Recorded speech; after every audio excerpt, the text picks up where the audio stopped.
ഇന്ന് ഒരുപാട് സ്ത്രീകളെയും അതുപോലെ തന്നെ കൗമാരക്കാരായ പെൺകുട്ടികളെയും ബാധിക്കുന്ന ഒരു കണ്ടീഷനാണ് ഇറഗുലർ ആയിട്ടുള്ള പീരീഡ്സ്. അതായത് ആർത്തവം ക്രമം തെറ്റി വരിക. എന്തുകൊണ്ടാണ് ഇങ്ങനെ ഉണ്ടാവുന്നത്, അത് എന്താണ് ഈ കണ്ടീഷൻസ് എന്ന് ഒരുപാട് പേർക്ക് സംശയമുണ്ട്.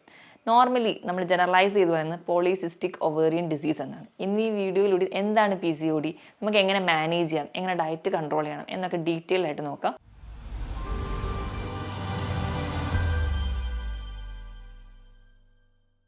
ഞാൻ ഡോക്ടർ പ്രിയ, Q1B ഹെൽത്ത് കെയറിലെ ഹോമിയോപ്പതിക് ഫിസിഷ്യനാണ്. എന്താണ് PCOD? Polycystic ovarian disease. നമ്മുടെ സ്ത്രീകളിലൊക്കെ ഉണ്ടാകുന്ന ലൈംഗിക ഹോർമോണുകളുടെ ചില ക്രമക്കേടുകൾ മൂലം നമ്മുടെ പീരീഡ്സ് ഇറഗുലറായിട്ട് പ്രസൻറ്റ് ചെയ്യുന്ന ഒരു കണ്ടീഷനാണ് PCOD. ഇതെന്ന് പറഞ്ഞാൽ ഒരു സിംഗിൾ അല്ലെങ്കിൽ ഒരു രോഗമെന്നോ അല്ലെങ്കിൽ ഒരു സിസ്റ്റത്തിനെ അഫക്റ്റ് ചെയ്യുന്ന ഒരു രോഗമെന്ന് നമുക്ക് പറയാൻ പറ്റില്ല. ഒരു മൾട്ടി സിസ്റ്റമാണ് ഇതിൻ്റെ അഫക്ഷൻ. അതായത് പല ഓർഗണിനെ അഫക്റ്റ് ചെയ്യുന്നുണ്ട്, പല കാരണങ്ങൾ കൊണ്ടുണ്ടാകുന്നുണ്ട്. ഇന്ന് നമ്മൾ എടുക്കുകയാണെങ്കിൽ ഒരുപാട് പേരെ അലട്ടുന്ന ഒരു പ്രശ്നമായിട്ട് നമുക്ക് PCOD കാണാൻ പറ്റും. നമ്മൾ പീരീഡ്സ് ആകുന്ന അല്ലെങ്കിൽ ആർത്തവം തുടങ്ങുന്ന മെനാർക്കി തൊട്ട് മെനോപ്പോസ് വരെ ഏത് ഏജിലും അല്ലെങ്കിൽ ഏത് പ്രായത്തിലും നമുക്കിത് ഉണ്ടാകാൻ പറ്റും. അപ്പോൾ നമുക്ക് നോർമലി നമ്മുടെ സ്ത്രീ ശരീരത്തിൽ നടക്കുന്ന പ്രോസസ്സ് എന്താണെന്ന് നോക്കാം. നോർമലി നമുക്ക് എല്ലാവർക്കും അറിയാം, സ്ത്രീകളുടെ ഒരു യൂട്രസ് ഉണ്ട്. യൂട്രസിന് രണ്ട് സൈഡിലായിട്ട് ഓവറീസ് ഉണ്ട്. ഈ ഒരു ഓവറിയിൽ നിന്ന് ഏതെങ്കിലും ഒരു ഓവറിൽ നിന്ന് ഒന്നുകിൽ റൈറ്റ് അല്ലെങ്കിൽ ലെഫ്റ്റ്, ഈ ഒരു ഓവറികളിൽ നിന്ന് നമ്മളെ പീരീഡ്സ് ആകുന്ന ടൈമിൽ ആ ഒരു പീരീഡ്സ് കഴിഞ്ഞ് ഒരു 14 days ആകുമ്പോൾ ഓവുലേഷൻ നടക്കുന്നു. ഈ ഓവുലേഷനെ ഫോളോ അപ്പ് ചെയ്ത് പീരീഡ്സ് ആകുന്നു. ഇതൊരു നോർമൽ സൈക്കിളാണ്. ഈ ഒരു ഓവുലേഷൻ എന്ന് പറയുമ്പോൾ അല്ലെങ്കിൽ ഈ പീരീഡ്സ് ആകുന്ന ഒരു ടൈം എന്ന് പറഞ്ഞിട്ടുണ്ടെങ്കിൽ ഓവുലേഷൻ ടൈമിൽ മെച്യൂർ ആയിട്ടുള്ളൊരു ഓവം റിലീസ് ചെയ്യുന്നു. ഈ ഒരു ഓവം റിലീസ് ചെയ്തിട്ട് അത് പുറത്തുനിന്ന് അല്ലെങ്കിൽ വരുന്ന ഒരു സ്പേമിന് വേണ്ടി വെയിറ്റ് ചെയ്യുകയാണ്. അപ്പം ഒരു ഫെർട്ടിലൈസേഷൻ നടക്കാതെ വരുമ്പോൾ ഈ ഒരു സ്പേമിന് വേണ്ടി അല്ലെങ്കിൽ ഒരു ഫെർട്ടിലൈസേഷന് വേണ്ടി സെറ്റായിട്ടുള്ള യൂട്രസിലെ ബെഡ് ഷെഡ് ഔട്ട് ചെയ്യുന്ന പ്രോസസ്സാണ് നമ്മൾ പീരീഡ്സ് അല്ലെങ്കിൽ ബ്ലീഡിങ് ആയിട്ട് കാണുന്നത്. അതായത് ആ ടൈമിൽ അത് മെച്യൂറായിട്ട് ഒരു ഓവം വന്ന് അത് നോർമലി ഫെർട്ടിലൈസ് ചെയ്യാതെ പോകുമ്പോൾ അതിന് വേണ്ടി ഒരു എംബ്രിയോയ്ക്ക് വേണ്ടി സെറ്റായിട്ട് നമ്മുടെ യൂട്രസ് ഇങ്ങനെ വെയിറ്റ് ചെയ്തിരിക്കുന്ന ഒരു സമയത്ത് അത് നടക്കാതെ വരുന്നതിൻ്റെ ഭാഗമായിട്ട് അവിടുത്തെ യൂട്രൈൻ എൻഡോമെട്രിയവും അതുപോലെ തന്നെ ബ്ലഡ് വെസൽസൊക്കെ ബ്രേക്ക് ഔട്ട് ചെയ്ത് പോകുന്നതാണ് നമ്മൾ പീരീഡ്സ് ആയിട്ട് പ്രസൻറ്റ് ചെയ്യുക. ഇതൊരു 28 days സൈക്കിളാണ്. കൃത്യം 28 days തന്നെ ആവണമെന്നില്ല. 28 to 35 days സ്ത്രീകളിൽ നോർമലി ഇത് നടക്കാറ്. ഈ ഒരു പ്രോസസ്സ് ഇങ്ങനെ റെഗുലറായിട്ട് നടക്കുന്നു. പല ഹോർമോൺസും ഇതിനെ ഡിപ്പെൻഡ് ചെയ്യുന്നുണ്ട്. നമ്മുടെ ഈസ്ട്രോജൻ ഹോർമോൺസും അതുപോലെ പല hormones, LH hormones, follicular stimulating hormones, ഇങ്ങനെ ഒരുപാട് ഹോർമോൺസ് നമ്മുടെ സ്ത്രീ ശരീരത്തിലുണ്ട്. ഇവയുടെ എല്ലാം പ്രോപ്പർ ഫംഗ്ഷൻ വഴിയാണ് നമുക്കിത് നടക്കുന്നത്. അപ്പോൾ എന്തുകൊണ്ടാണ് ഇന്ന് ഇത്രയും അധികം PCOD കേസസ് ഉണ്ടാകുന്നത്? നമ്മുടെ ക്ലിനിക്കിൽ വരികയാണെങ്കിൽ ഒരുപാട് പെൺകുട്ടികൾ ആ ഒരു ടീനേജിൽ ചിലപ്പോൾ പീരീഡ്സ് കുറച്ച് ദിവസം ലേറ്റ് ആയാലൊന്നും അവർ വലിയ കാര്യമായിട്ട് എടുക്കാറില്ല. ഒരു മാരീഡ് ലൈഫിലോട്ട് കടന്ന് ഒരു 1-2 വർഷമൊക്കെ കഴിഞ്ഞ് ഒരു 3 വർഷമൊക്കെ ആകുമ്പോഴേക്കും കൺസീവ് ആവാതെ വരുമ്പോഴാണ് കൂടുതലായിട്ടും അവർ ചിന്തിക്കുക, അയ്യോ പണ്ട് എനിക്ക് അല്ലെങ്കിൽ ഒരു ടീനേജ് ആയിരുന്ന ടൈമിലൊക്കെ എനിക്ക് പീരീഡ്സ് ഇറഗുലർ ആയിട്ടായിരുന്നു വന്നത്, ഞാൻ അന്ന് അത്ര വലിയ കാര്യമായിട്ട് എടുത്തില്ല, പക്ഷെ ഇപ്പോഴാണ് എനിക്ക് കൂടുതൽ ബുദ്ധിമുട്ടുണ്ടാകുന്നത് അല്ലെങ്കിൽ കൂടുതൽ ടെൻഷൻ ആവുന്നത്. എന്തുകൊണ്ടാണ് ഇത്രയധികം PCOD കേസുകൾ ഉണ്ടാകുന്നതെന്ന് നമുക്ക് ആദ്യം തന്നെ നോക്കാം.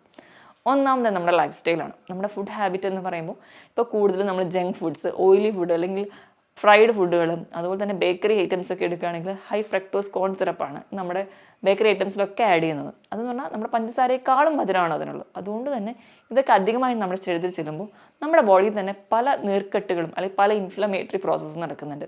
അതിൻ്റെ ഒരു എൻഡ് റിസൾട്ടാണ് ഈ PCOD മറ്റ് ജീവിതശൈലി രോഗങ്ങളും. അപ്പം ഒന്നാമത് നമ്മുടെ ലൈഫ് സ്റ്റൈലാണ്. അതുപോലെ തന്നെ അമിതവണ്ണം. ഇങ്ങനെ ഫുഡ് കഴിക്കുന്നുണ്ടെങ്കിൽ ഒരു അമിതവണ്ണത്തിലോട്ട് തന്നെ എത്തും. പ്രത്യേകിച്ച് വ്യായാമം ഒന്നും നമ്മൾ ചെയ്യാറുമില്ല. കൂടുതലും നമ്മളിന്ന് ഫോണും TV ഒക്കെ ഡിപ്പെൻഡ് ചെയ്തിരിക്കുന്നതുകൊണ്ട് തന്നെ എക്സസൈസിനൊന്നും പോകാറില്ല.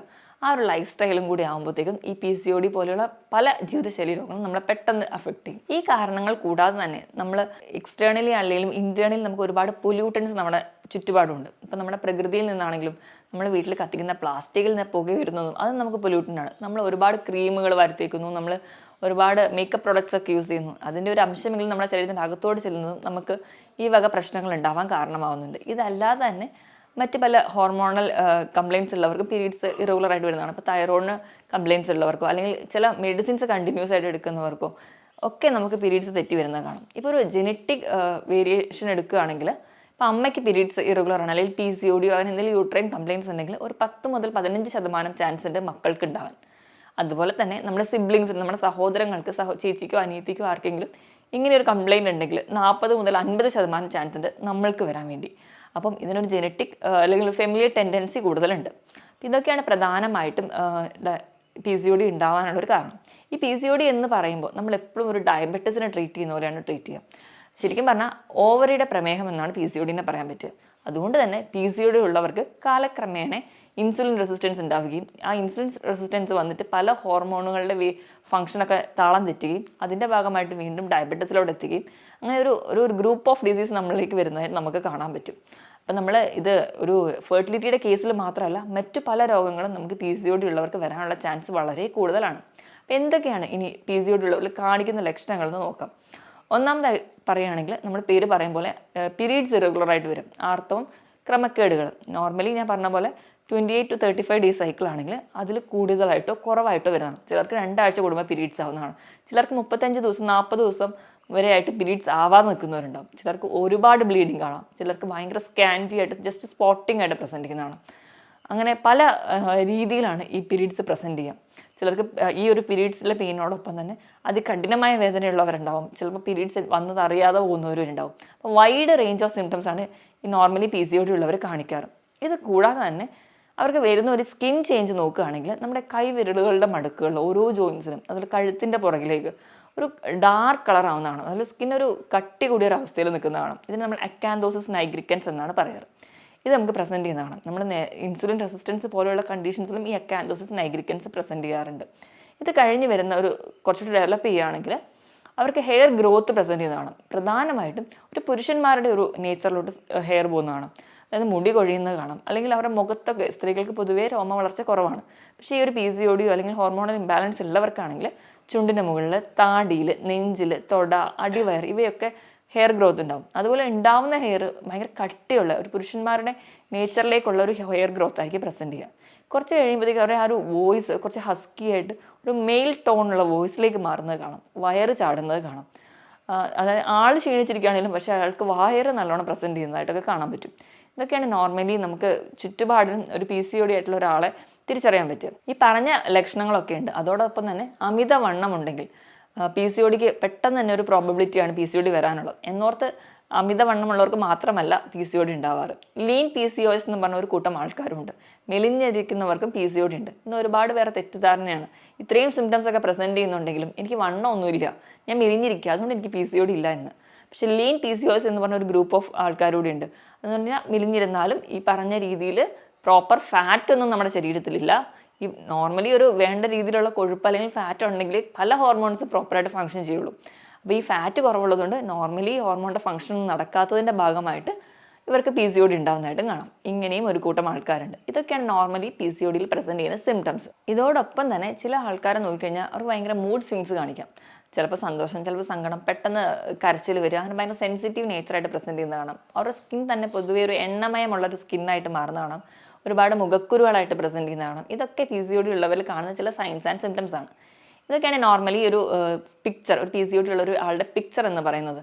ചിലർക്ക് നോർമലി എല്ലാ പീരീഡ്സ് റെഗുലറായിട്ട് 28 ഡേയ്സ് തന്നെ ആവുന്നുണ്ടാവും, പക്ഷെ അവർ വണ്ണം വെച്ച് വരുന്നു, അല്ല ഈ പറഞ്ഞ വേറെ ഏതെങ്കിലും ഒരു സിംറ്റംസ് ആയിരിക്കും അവർക്ക് പ്രസൻറ്റ് ചെയ്തിരിക്കുന്നത്.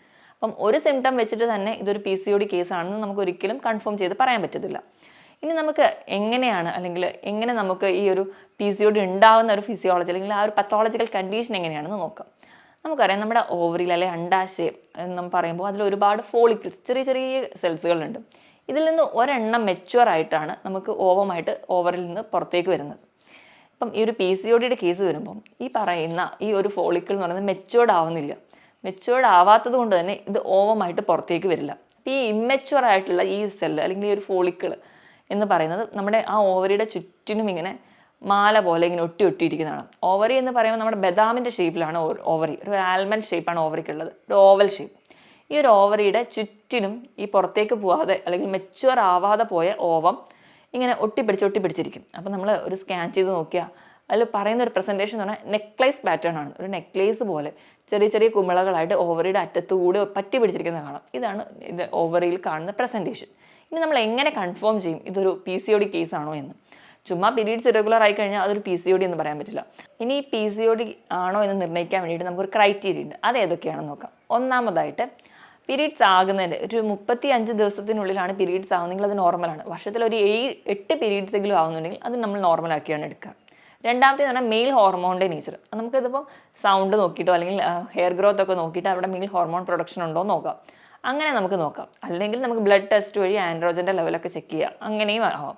അപ്പം മെയിൽ ഹോർമോൺസ് കൂടുതലായിട്ട് നിൽക്കുകയാണെങ്കിൽ അതുപോലെ തന്നെ പീരീഡ്സ് ഒരു 8 പീരീഡ്സ് പോലും ഒരു വർഷം ആകുന്നില്ല. അതോടൊപ്പം തന്നെ മൂന്നാമത്തെ ക്രൈറ്റീരിയ ആണ് സ്കാൻ ചെയ്യുമ്പോൾ ഒരുപാട് ഫോളിക്കിൾസ് അല്ലെങ്കിൽ ഒരുപാട് സിസ്റ്റുകൾ കാണും. അതായത് അതോടൊപ്പം തന്നെ ഓവറിയുടെ സൈസ് എന്ന് പറയുന്നത് ഒരു 10 ക്യൂബിക് സെൻറ്റിമീറ്ററിലും കൂടുതലായിട്ട് നിൽക്കുകയാണെങ്കിൽ നമ്മൾ ഈ PCOD എന്ന് പറയും. ഞാൻ ഈ പറഞ്ഞ 3 ക്രൈറ്റീരിയയിൽ ഏതെങ്കിലും 2 എണ്ണം ഉണ്ടെങ്കിൽ നമ്മൾ ആ കേസിനെ PCOD ആയിട്ടാണ് പ്രസൻറ്റ് ചെയ്യുക. എങ്കിൽ മാത്രമേ നമ്മൾ ചുമ്മാ ഒരു പീരീഡ്സ് ഇറഗുലർ ആകുമ്പോഴേക്ക് തന്നെ നമ്മളത് പീരീഡ്സ് തെറ്റിയല്ലോ അതൊരു PCOD ആണ് എന്ന് ഡയഗ്നോസ് ചെയ്യാൻ പാടില്ല. ഈ 3 ക്രൈറ്റീരിയയിൽ ഏതെങ്കിലും 2 എണ്ണം ഫോളോ ചെയ്യുമ്പോൾ മാത്രമേ നമ്മൾ അതിനെ PCOD ആയിട്ട് ട്രീറ്റ് ചെയ്യാവുള്ളൂ. ഇനിയിപ്പോൾ PCOD ആണ് എന്ന് അറിഞ്ഞു കഴിഞ്ഞാൽ ഞാൻ ഈ പറഞ്ഞ രീതിയിലൊക്കെ ഉള്ള ടെസ്റ്റുകളൊക്കെ ചെയ്യണം. അതുപോലെ തന്നെ തൈറോയ്ഡ് ഫംഗ്ഷൻ ടെസ്റ്റും കൂടെ ചെയ്യേണ്ടതാണ്. ഇതൊക്കെ നോർമൽ ആണെങ്കിൽ തന്നെ നമുക്കൊരു പരിധി വരെ നമ്മുടെ ഡയറ്റും കൃത്യമായൊരു മെഡിസിൻസ് കൂടി ഉണ്ടെങ്കിൽ നമുക്ക് നല്ലപോലെ ട്രീറ്റ് ചെയ്യാൻ പറ്റുന്ന ഒരു കേസാണ് PCOD.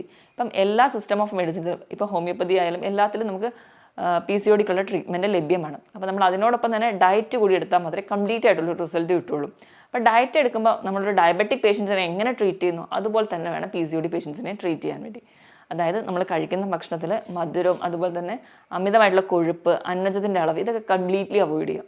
നമ്മളെപ്പോഴും അതിന് പകരം നമ്മൾ പ്രിഫർ ചെയ്യുന്ന ഒരു ഡയറ്റ് പ്ലാൻ തന്നെ നോക്കുകയാണെങ്കിൽ രാവിലെ എണീറ്റ് ചായയോ കാപ്പിയോ കുടിക്കുന്ന ശീലമുള്ളവരാണെങ്കിൽ നിങ്ങൾ മാക്സിമം പാൽ ഒഴിവാക്കുക. പാലിൽ തന്നെ നിങ്ങൾക്ക് കഴിക്കാൻ വരുന്ന പാലുൽപ്പന്നം എന്ന് പറഞ്ഞാൽ പനീർ അല്ലെങ്കിൽ ചീസ് റെയറായിട്ട് കഴിക്കാം, നെയ്യ് ഉപയോഗിക്കാം.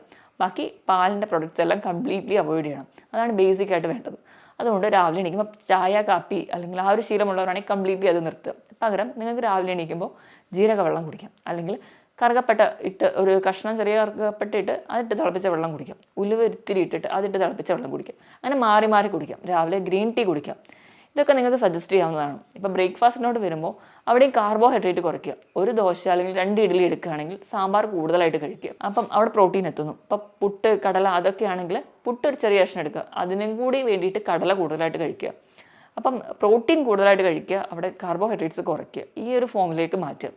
മുട്ട കഴിക്കാവുന്നതാണ്. അതുപോലെ തന്നെ ബാക്കിയുള്ള പ്രോട്ടീൻസ്, വെജിറ്റബിൾ പ്രോട്ടീൻസ് ഒക്കെ നിങ്ങൾക്ക് കഴിക്കാം. ലീൻ പ്രോട്ടീൻസ് കഴിക്കാം. അതുപോലെ തന്നെ നോൺ വെജ് പ്രോട്ടീൻസുകളും സ്ഥിരമായിട്ട് നിങ്ങൾക്ക് കഴിക്കാം. നിങ്ങൾ മെയിൻലി ഒഴിവാക്കേണ്ടത് എന്ന് പറയുമ്പോൾ ഞാൻ പറഞ്ഞ പോലെ ഈ ഡയറ്റിലൊക്കെ കാർബോഹൈഡ്രേറ്റ്സ് ഒഴിവാക്കുക. അതുപോലെ തന്നെ ആഡഡ് ഷുഗറും സ്വീറ്റ്നേഴ്സും അതുപോലെ തന്നെ ഫാസ്റ്റ് ഫുഡുകളും കംപ്ലീറ്റ് ആയിട്ട് ഒഴിവാക്കുക. ഇനി ഉച്ചയ്ക്ക് വരുന്ന കേസിലാണെങ്കിലും ചോറ് കഴിക്കുന്നവരാണ് ശീലമെങ്കിൽ ഒരു പിടി ചോറ് നിങ്ങൾക്ക് കഴിക്കാം. കഴിക്കുമ്പോൾ എപ്പോഴും കുത്തരി വേണ്ടി പ്രിഫർ ചെയ്യാൻ വേണ്ടി ശ്രദ്ധിക്കുക. വെള്ളയരി കംപ്ലീറ്റ്ലി മാറ്റുക. പകരം പച്ചക്കറികൾ കൂടുതലായി കഴിക്കും. ഇലക്കറികൾ സ്ഥിരമായിട്ട് തന്നെ കഴിക്കുക. ഇലക്കറികളൊക്കെ കഴിക്കുന്നതിന് ഒരു ഗുണം എന്ന് വെച്ചിട്ടുണ്ടെങ്കിൽ ഇതൊക്കെ നമ്മുടെ ഓവറിലൊക്കെ ഉണ്ടാകുന്ന നീർക്കെട്ടുകൾ കുറയ്ക്കുന്നതായിട്ട് കാണാം. നല്ല ഒരു ആൻറ്റി ഓക്സിഡൻസ് അല്ലെങ്കിൽ ആൻറ്റി ഇൻഫ്ലമേറ്ററി ആക്ഷൻസ് ഒക്കെ ഇലക്കറികൾക്കുണ്ട്. ഇനിയിപ്പോൾ ആൻറ്റി ഓക്സിഡൻസ് ആയിട്ട് നിങ്ങൾക്ക് നട്ട്സ് കഴിക്കാം. 11 മണിക്ക് ചായയോ കാപ്പിയോ കുടിക്കുന്ന ശീലമാണെങ്കിൽ ഒരു പിടി നട്ട്സ് കഴിക്കുക. ധാരാളം ആൻറ്റി ഓക്സിഡൻസ് ഉണ്ട്. ഇത് നമ്മുടെ ഹോർമോൺസ് അല്ലെങ്കിൽ നമ്മുടെ ഓവറിൽ ഉണ്ടാകുന്ന സ്ട്രെസ്സ് കുറയ്ക്കും. സ്ട്രെസ്സ് കുറയ്ക്കുന്നതിൻ്റെ ഭാഗമായിട്ട് PCODക്ക് നല്ലൊരു ആശ്വാസം കിട്ടുന്നതായിട്ട് കാണാം. അപ്പം ഞാൻ പറഞ്ഞ പോലെ ഉച്ചയ്ക്ക് ഒരു പിടി ചോറ്, അതിനോടൊപ്പം എന്തെങ്കിലും ഒരു ഇലക്കറികൾ, പച്ചക്കറികൾ കൂടുതലായിട്ട് കഴിക്കാൻ വേണ്ടി ശ്രദ്ധിക്കുക. പ്രോട്ടീൻ മെയിൻലി കൊണ്ടുവരിക. ഇപ്പോൾ രാവിലെ മുട്ട കഴിക്കാത്തവരാണെങ്കിൽ നിങ്ങൾക്ക് ഉച്ചയ്ക്ക് മുട്ട കഴിക്കാം. അതുപോലെ തന്നെ ഫിഷ് അല്ലെങ്കിൽ മീറ്റ് ആണെങ്കിൽ നിങ്ങൾ കറി വെച്ച് കഴിക്കുക. വറുത്ത് കഴിക്കാതെ കറി വെച്ച് കഴിക്കാൻ വേണ്ടി ശ്രദ്ധിക്കുക. അപ്പം ഉച്ചയ്ക്ക് അങ്ങനെ ഒരു പാറ്റേണിൽ ഫുഡ് കഴിക്കുക. കാർബോഹൈഡ്രേറ്റ് ഒരു 1/4 മാത്രമേ എടുക്കാവുള്ളൂ. ഒരു ഹാഫ് പോർഷൻ തന്നെ നിങ്ങൾക്ക് പ്രോട്ടീൻ എടുക്കാം. ബാക്കി 1/4 എന്ന് പറയുന്നത് നിങ്ങൾക്ക് ഫ്രൂട്ട്സോ അല്ലെങ്കിൽ ഒരു ബൗൾ സാലഡ്സോ ഒക്കെ ആയിട്ട് കഴിക്കാവുന്നതാണ്.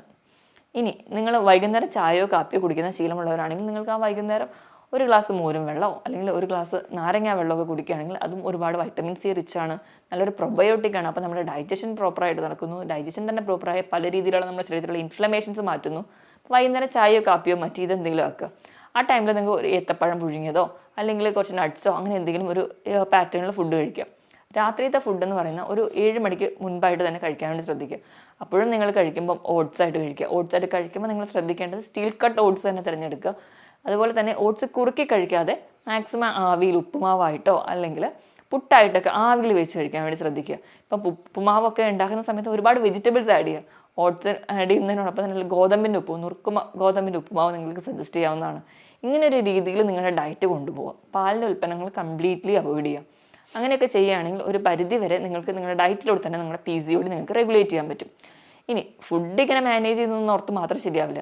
കൃത്യമായിട്ട് വെള്ളം കുടിക്കുക. നിങ്ങളുടെ ശരീരഭാരം 25 കിലോയ്ക്ക് 1 ലിറ്റർ കണക്കിൽ നിങ്ങളുടെ വെള്ളം നല്ലപോലെ തന്നെ കുടിക്കുക. നല്ലപോലെ വെള്ളം കുടിക്കാൻ നോക്കുക. കൃത്യമായിട്ട് ഉറങ്ങുക. എപ്പോഴും PCOD അല്ലെങ്കിൽ എന്തൊരു ഇൻഫ്ലമേറ്ററി കണ്ടീഷൻസ് ആണെങ്കിലും അത് മാനേജ് ചെയ്യാൻ ഏറ്റവും നല്ലതെന്ന് പറഞ്ഞാൽ നേരത്തെ കിടന്നുറങ്ങുക, നേരത്തെ എണീക്കുക. ആ ഒരു ശീലം നിങ്ങൾ ശീലമാക്കുക.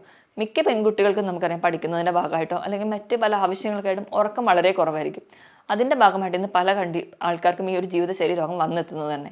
മാക്സിമം നിങ്ങൾ നേരത്തെ കിടക്കുക, നേരത്തെ എണീക്കുക, എന്തെങ്കിലും ഒരു വ്യായാമം കൃത്യമായിട്ട് ചെയ്യുക. അപ്പോൾ വ്യായാമം എന്ന് പറഞ്ഞാൽ ജിമ്മിൽ പോകുക എന്നുള്ളതല്ല, രാവിലെ എണീറ്റ് നല്ലപോലെ നടക്കുക, സൈക്ലിങ്, സ്വിമ്മിങ്, ഇതിനൊന്നും പറ്റാത്തവരാണ് നല്ലപോലെ ഡാൻസ് കളിക്കാൻ താല്പര്യമുണ്ട്, വീടിനുള്ളിലിരുന്ന് തന്നെ നിങ്ങൾക്ക് എയറോബിക് എക്സസൈസ്, സൂംബയോ എന്തും പ്രാക്ടീസ് ചെയ്യാം. അതുപോലെ തന്നെ ഈ ഒരു സ്ട്രെസ്സോ ടെൻഷനോ ഒക്കെ അല്ലെങ്കിൽ ഹോർമോണൽ ഇംബാലൻസിൻ്റെ ഭാഗമായിട്ട് ഒരുപാട് മൂഡ് സ്വിങ്സ് അനുഭവിക്കുന്നവരാണെങ്കിൽ യോഗ, മെഡിറ്റേഷൻസ് ഇതൊക്കെ ചെയ്യാം. അപ്പം ഇതൊക്കെ ചെയ്താൽ തന്നെ ഒരു പരിധി വരെ നമുക്ക് ഈ ഒരു പ്രശ്നങ്ങളൊക്കെ കുറയ്ക്കാൻ പറ്റും. നമ്മൾ വിചാരിക്കുന്ന പോലെ PCOD എന്ന് പറയുന്ന ഒരു കണ്ടീഷൻ വളരെ നിസ്സാരമായി കാണാതെ ഒരുപാട് ഇൻഫെർട്ടിലിറ്റി കേസസിനും ഒരു ചെറിയ കാരണം PCOD ആണ്.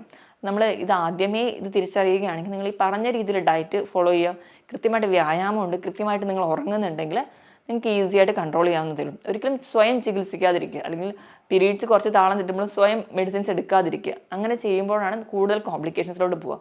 അപ്പം എപ്പോഴും ഒരു ഡോക്ടറുടെ സഹായം തേടുക. ഹോമിയോപ്പതിയിലും ഫലപ്രദമായ ചികിത്സ ലഭ്യമാണ്. ഞാൻ ഈ പറഞ്ഞ കാര്യത്തിൽ എന്തെങ്കിലുമൊക്കെ ഡൗട്ട് ഉണ്ടെങ്കിൽ നിങ്ങൾ താഴെ കാണുന്ന നമ്പറിൽ കോൺടാക്ട് ചെയ്യുക. മറ്റൊരു ഹെൽത്ത് ടോപ്പിക്കുമായിട്ട് വീണ്ടും കാണുന്നത് വരെ നന്ദി.